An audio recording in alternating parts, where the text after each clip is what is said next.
كمان فستیڤالی کان کێکێک بوو لەو فستیڤاڵانەی کە حەفتا و هەشتەمین خولی بوو کە بەڕێوە ئەچوو لەگەڵەوەشا کە ئەم ساڵ بۆ یەکەم جار بوو ئاماژەمان پێکردبوو لە پرۆگرامەکانی پێشووتریشدا لەوەی کا یەکەم جار بوو هەرێمی کوردستان بتوانێت لە فستیڤاڵی کاندا پەشدار بێت بەجیا لەوەی کە پەشدار بوون فیلم کۆمیسیۆنی کوردستان سلێمانی توانیان لە پانێڵێکدا لە فستیڤاڵی کان پەشدار بن.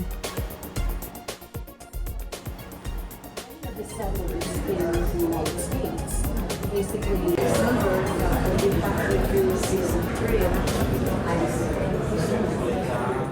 هەفتەی ئایار بافێ یاسین دامەزرێنەر و سەرۆکی فیلم کۆمیسیۆن کوردستان سلێمانی بەشداری لە پانێڵێکی تایبەت کرد بۆ ئاهەنگی 50 ساڵەی دامەزراوی فیلم کۆمیسیۆنی نێودەوڵەتی AFCI لە میانی بازاری فیلمی کاندا.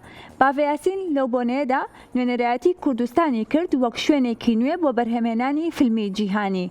ئەو جەختی لە گرنگی ئەندامەتیکردنی کوردستان لە تۆڕێکی نێودەوڵەتی وەکو AFCI کردەوە تیشکی خستە سەربەهای هاوکاری بینین و بەشداریکردنی جیهانی بۆ کۆمیسیۆنێکی تازە کە دامەزراوە.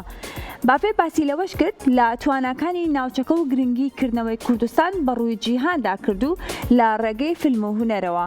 ئامادەبووان لە پانێڵەکەدا جەختی لە سەرپەرەستەندنی حەز و ئارەزووی کۆمەڵگەی فیلمی نێودەوڵەتی بۆ کوردستان و ئامادەی بۆ بەشێک لە دیمەنی سینەمایی جیهانی کردەوە.